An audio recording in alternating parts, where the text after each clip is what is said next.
Central Sports presents BattleBots. Tonight, it's the road to redemption. Two former champs want to wipe away the memories of last season's premature elimination. Dr. Inferno Jr. burns with desire for another giant nut, and he's not buying Tenemushi 8.0's upgrade. Son of Oyashi wants to regain his slaughterhouse swagger by tenderizing no apologies. And watch out, Bad Attitude. When Huggy Bear spreads his arms wide, it's not because he wants to snuggle. These veterans all know it's not the size of the bot in the fight, it's the size of the fight in the bot. This Comedy Central Sports presentation of BattleBots is brought to you by Circuit City. We're with you. And by LucasArts, the creators of Star Wars: The Clone Wars. Welcome, everybody. I'm Tim Green, along with Carmen Electra, Arj Barker, and Tony Rock. And here, one of the world's premier robot commentators, Bill Dwyer. Well, who else is there? Now, if you've learned one thing watching us these past 32 seasons, it's this. Nothing counts for more in the battle box than experience. It's time for veteran tempers to flare. In the red square, the hardened Lexan armor and luxurious finish get your heart racing. The custom-designed tri-tip saw blades get your parts flying. It's Dr. Inferno Jr. In the blue square, its unique design offers a truly amazing driving experience as it grabs onto its prey and guides it ever so forcefully to the kill saws. It's Tenemushi 8.0. Jason and the Inferno Lab team have been spending their waking hours rebuilding their drivetrain. Well, each time Lisa Winter rebuilds Tenemushi, it costs $4,000, but the Ladybug shell's only $19.95. The box is locked, the lights are on, it's robot fighting time. The lovely Ladybug Tenemushi. And Dr. Inferno Jr., the little robot that could. Really, two of the cutest robots in BattleBots, aren't they? Isn't that sweet? Well, Dr. Inferno Jr., a former champion with plenty of deadly weapons here, but Tenemushi's smothering the Doctor. Can he cut his way free, Bill? The Doctor's so powerful. Look at him, just pushing back against that Ladybug. Tenemushi going with all smothered, no weapons inside the shell. Doctor up under the skirts of Tenemushi, going to work with his deadly blades. That's where Tenemushi likes to have them, the kill saws. Kill saws only do cosmetic damage to that shell. And we can see some cuts in it right now. Dr. Inferno Jr., he lost his right arm in an earlier fight. You can see the gauze. Avert your eyes if you must. Dr. Inferno slamming Tenemushi into the spikes. Tenemushi already cut to pieces. Some of that from the kill saw, some of that from the saw arm of Dr. Inferno Jr. I see him up and under there, working away like a dentist. You know, the smothering doesn't seem to be hurting Dr. Inferno Jr. He's under there, he's moving Tenemushi around. Oh, look at that, oh! Well, the Ladybug is starting to come apart, so I can see another 1995 down the drain for Lisa Winter. No problems. Pick up a new shell, make a new bot. We'll have Tenemushi 9.0 after that. Tenemushi, a game robot. Lisa Winter, the driver you see there, dyes her hair a different color for every competition. But she says it's not just about the competition, she just goes out that way anyway. Sure, nothing wrong with the color. Changing your hair, sure. Nothing wrong with that. So this fight is all Dr. Inferno Jr. looks like right now. Looks like it. Dr. Inferno Jr. cutting up the bug from the inside out. Showing superior power, excellent driving skills. This isn't the Tenemushi that we usually see. Tenemushi, tentative. There's Jason Bartis, who says he's looking for a girl that likes to wear red and understands his robot addiction. Any takers, ladies? Anybody? That should narrow it down to about 2 or 3.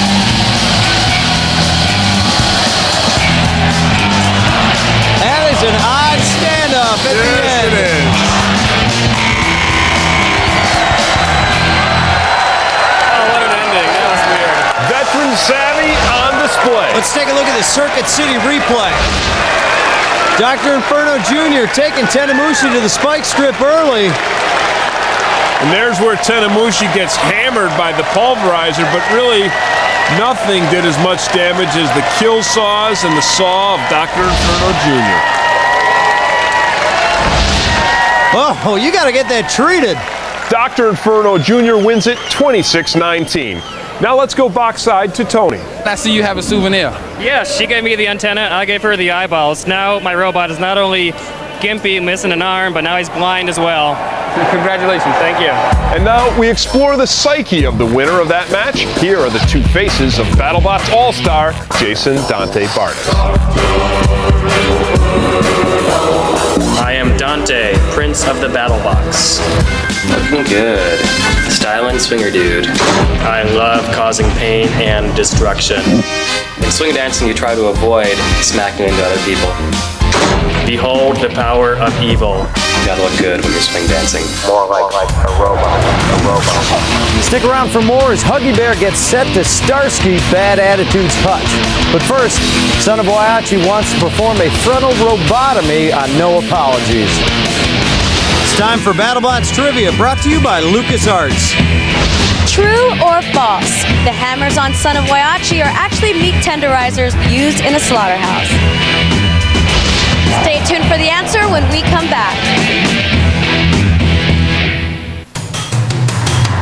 For more information on how you can enter a fighting robot in a BattleBots competition, log on to battlebots.com. So, are the hammers on Son of Waiachi actually meat tenderizers? The answer is true. They make great bot tenderizers too. There are a lot of amazing new entries this season trying to get a piece of the robotic action. Cool new bots like Joe Mama, Braveheart, Chummy, and PT Bruiser. But you won't see them because they got bounced out early. Arj Barker paid his respects to the new guys. Gone, but not forgotten. Obviously, it's mayhem here. Over 600 robots preparing to battle. Some of them already have battled. I'm here with Kevin. I got my ass kicked so many times, I forgot who I lost to and when. Where are you from? Niceville, Florida. Maybe next time you'll change addresses and you'll come from Meanville. I've been really impressed with the good sportsmanship. It's like family. I at least wanted to get to the TV part of it. Oh my God! We thought we had it when we broke his little thing from turning his weapon. We'll fix you! Get the idea. Better do! Arj Barker, BattleBots. Their machines were too green, but once you get a taste of the box, you just want more. Here are two vets to show us how it's done. John Torkelson, Kent Washington, No Apologies.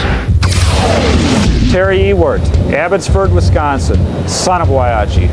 Son of Waiachi has been destroying everybody else. I'm really concerned about my bot coming back completely mangled. We're going to put on a show for the fans, and we're going to rip pieces apart, and they're going to be hitting hard against Alexan. The former champ sounds downright cocky. Kind of surprising for a guy whose robot self-destructed last season. Introducing, in the red square, you can't torque him out of anything, so don't even try. Here is No Apologies. John Torkelson added that attachment to keep Son of Waiachi at bay. And in the blue square, you don't have to have a PhD in physics to know that when his hammers hit you, it smarts. Here is Son of Waiachi. Builder Terry Ewart's historical idol, a fella by the name of Tom Edison. The box is locked, the lights are on, it's robot fighting time. No Apology calls that added attachment its Waiachi tool. Anybody calls me a Waiachi tool, I'm taking him down. Yeah, that's a great idea. Keep that deadly spinning blade away. Son of Waiachi, the Season 3 champ in the heavyweight division. And those blades are deadly. And he won when he was still a walker. Now he's a wheeled bot and much more mobile. much faster. Terry says it was a lot more fun to drive, too. There's that attachment taking a pounding from Son of Waiachi, but it is keeping Son of Waiachi at bay. But is he keeping that spike hammer away from Son of Waiachi also? Is he able to get close enough to drop the hammer on Waiachi? No apology, just misses with the hammer.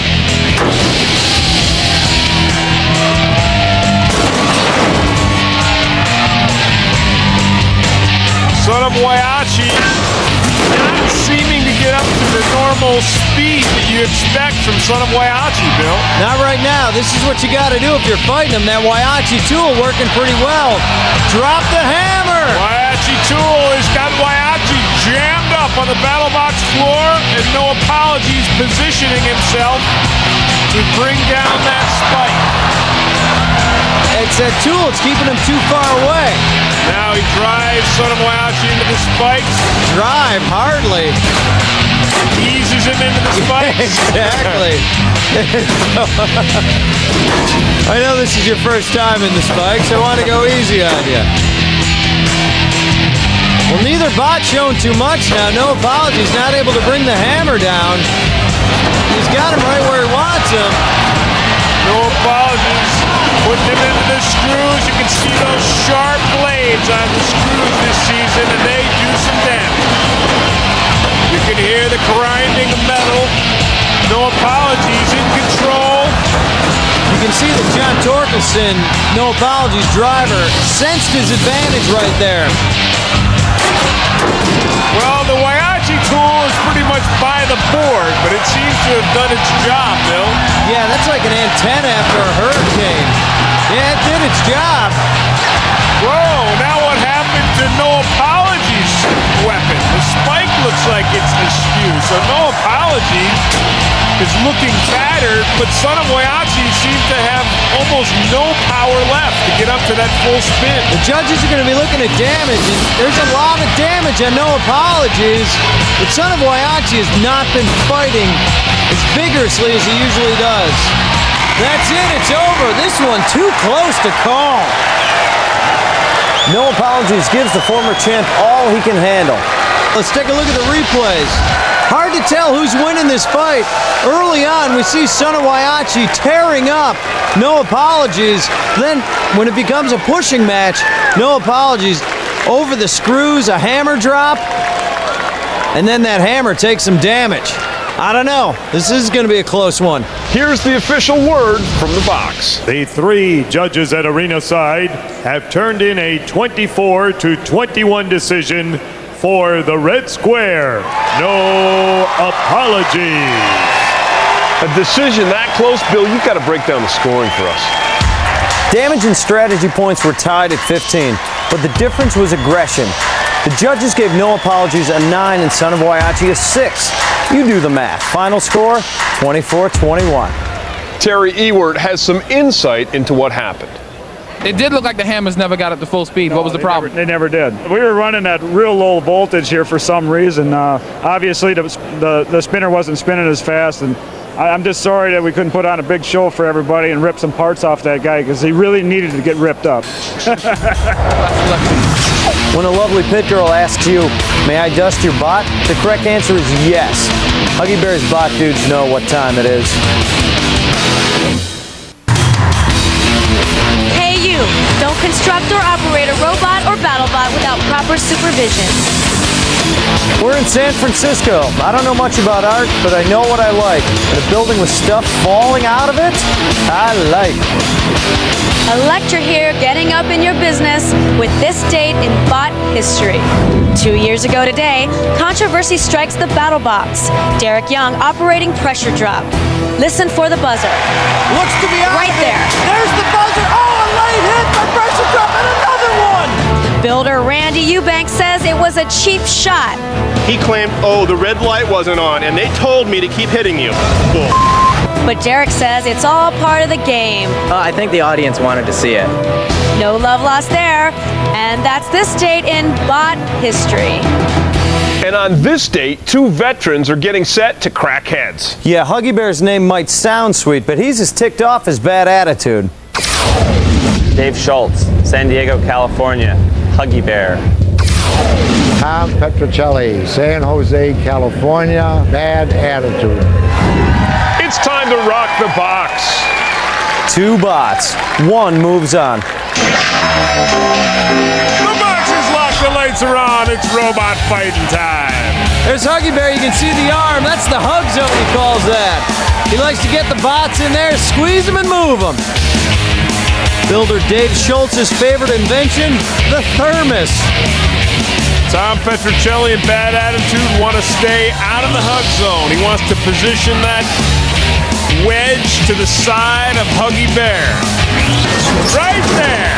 Huggy Bear, you wouldn't think of it. He's a real mobile bot. And he always keeps himself facing forward. Well, Dave Schultz, the builder of Huggy Bear, pretty serious about his BattleBots. Had a young daughter named her Lexana after the Lexan bot.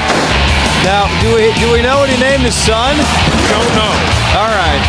Builder Tom Petrocelli says his greatest accomplishment, 40 years of marriage to the same woman. Yeah, 40 years of marriage to different women. That'd be easy. Come on. Bad Attitude taking shots from the kill saws, up and over Huggy Bear. The bear unable to get the hug so far in this match. Bad Attitude just trying. He's working the perimeter. Doesn't work. Has he got him? He's got him. He's got Bad Attitude clamped. Here goes Bad Attitude right towards the pulverizer. The Huggy Bear has got a hold of Bad Attitude. So effective. Look at that. And now you see the brilliance in Dave Schultz's strategy. Now to the screws. Takes him to the screws. Bad Attitude still taking a pounding. Huggy Bear still in pursuit. Bad Attitude is a solid bot.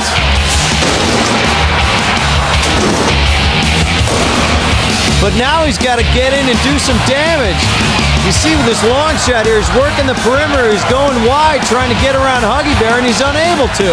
Well, Huggy Bear scored some big points when he took Bad Attitude to the pulverizer and then the screws, clamping him down tightly. The only problem with Huggy Bear right now is he's not showing a lot of aggression. He's just laying back. But it's working for him. It's great strategy. Bad Attitude can't get underneath him.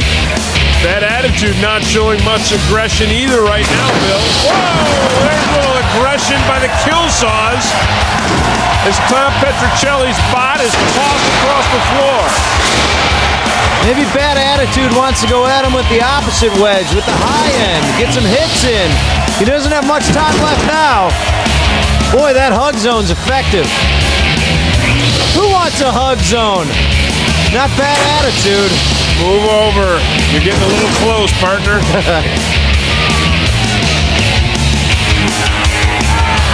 Bad Attitude taking a ride on Huggy Bear. That's it. Fight's over. Lexana should be proud.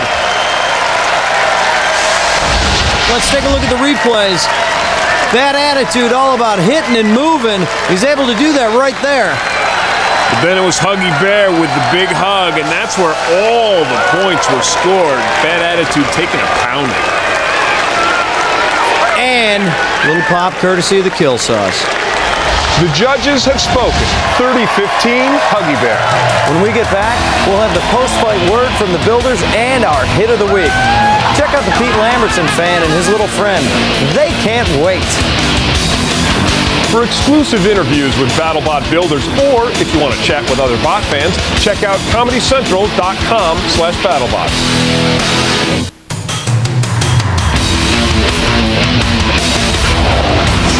Bad Attitude gets a face full of kill saw and goes flying. That's our hit of the week.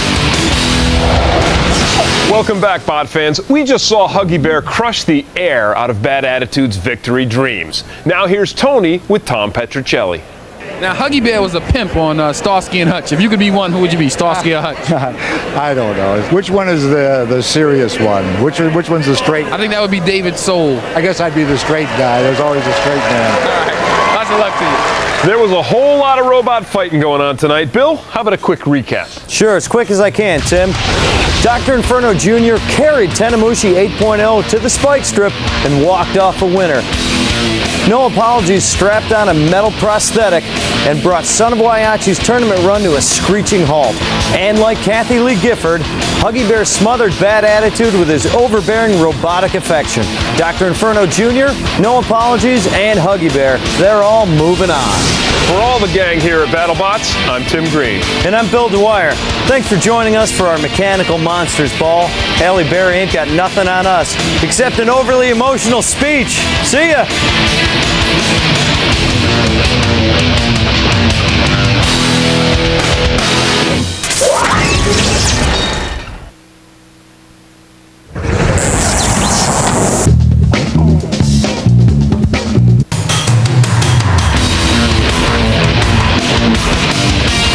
You're watching Comedy Central. Keep it here for the dead-on delivery of Stephen Lynch when Comedy Central presents Stephen Lynch. Next.